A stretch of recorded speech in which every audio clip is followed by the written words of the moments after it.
Do you remember that day we set out on our great journey? Oh, I certainly do.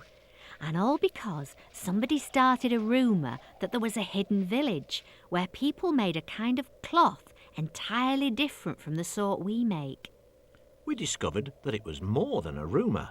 There really was a hidden community, and it was quite unlike ours. Hello there. Hello? Hello. Hello? Hello. Can we come down? We had a surprise, I can tell you. They were strange. I hope they're going to be friendly. I do too. Look, they're coming our way. Just stand and smile. Hello. Hello. We brought these to say hello, And I've got one too. There we go. to greet you.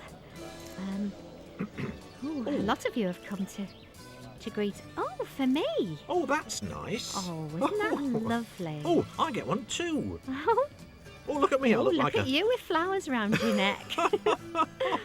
Lovely. Funny old thing. Oh, oh dear. Oh. Woo-hoo. Oh. But they were wonderfully friendly. Would you believe it? They didn't use any wool at all to make their cloth. They used this fibre. It grew on plants. Cotton, they called it.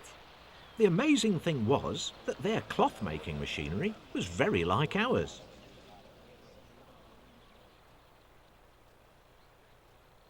It's true they didn't have such an efficient foot treadle on their spinning machine, but the turn shuttle on their weaving machine was twice as fast as ours was. It's amazing. Look at that. Yeah. And the finished cloth. Well, that's really something. Yeah. So we had an idea. We decided to offer to buy some of their cottonseed. But would you believe it? They didn't understand what money was.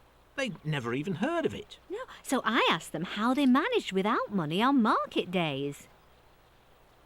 And the funny thing was, they didn't even know what a market was. Would you credit it? Yeah. They didn't seem to want to have anything to do with our money, did they? Not at all. I checked to make sure that they didn't all produce small amounts of different things inefficiently, like we did in the bad old days. Oh, remember that? Oh, crikey. They agreed that they did specialise. Some produced cotton, others produced pots, wheat, others sheep, and so on. It's more efficient that way, they said. But the big question was, how did they share everything out? They explained. It starts with a council of elders. They decide how much of everything the village is going to need next year. How much beef, how much cotton, how much fish, and so on. Then they produce a plan for the whole village, saying how much of what product each family has to produce each year. When the produce is ready, it all goes into the village store. Ah, we said, people like your Fisher family must be honest as anything. But some people cheat, you know, like those awful shepherds in our village. Oh, they're shocking, they are. Horrible lot. Yeah, can't trust them for a minute. Ah, no, they told us. The Guardians see there is no cheating. They allocate so much of each product to each family. The ration they're given is the basis of the original plan. But, we said, supposing you don't grow what you're told to, or don't like what you're given. Well, they said, you can apply to the elders for a change next time.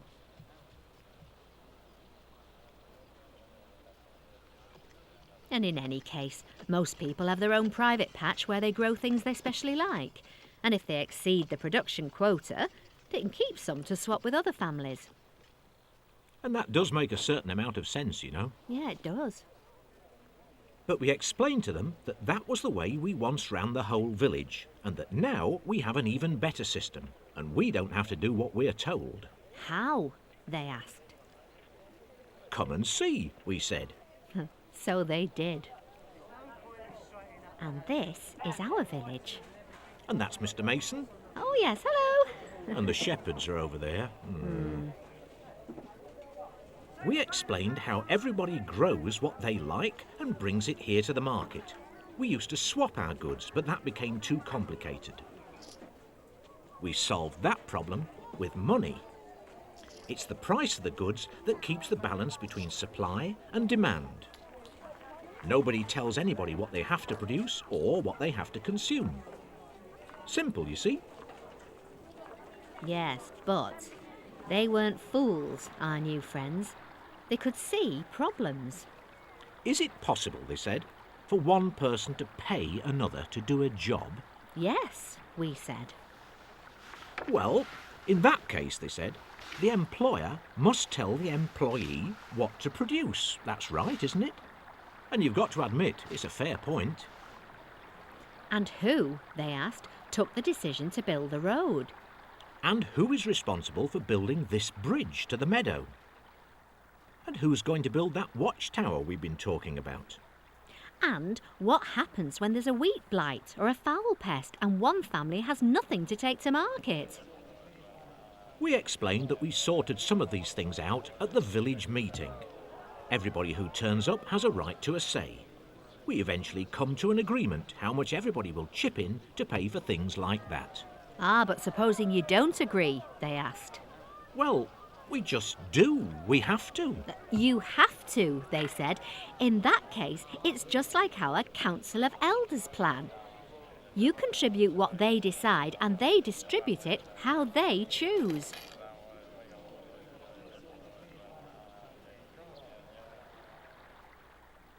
The truth is, we both work the same way. Both of us have some voluntary exchanges and both have some planning and allocation. The only difference is we do things in different proportions. What we've seen is an imaginary illustration of the two principal economic systems. This village is an example of a market economy, a system based on voluntary exchanges with a price mechanism taking care of many allocation problems. But even the best markets can't take care of everything.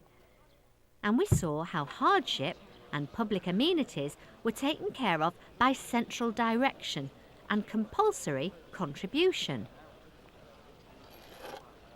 And that will take care of the tower. Now, the cotton growers' village was the opposite, the planned economy, based on central direction and control. But even there, planning couldn't take care of everything.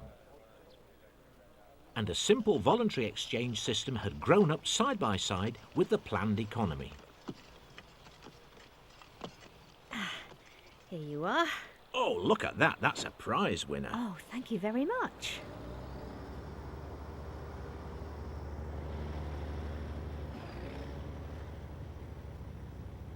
It's the same in the modern world. The old Soviet Russia was one of the most extreme examples of the planned economy. The government set a 5-year plan and every industry had quotas and targets. The farms were collective farms producing for the state to a plan laid down by the state. And everybody had a job allocated to them.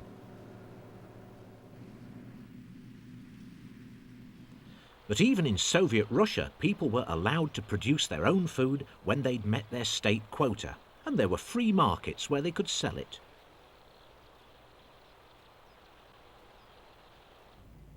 Equally, most people would point to the United States as a prime example of the free market. But the US takes billions of dollars in compulsory taxes from the citizens to provide them with centrally planned and controlled services. Roads, police, schools, health, public housing.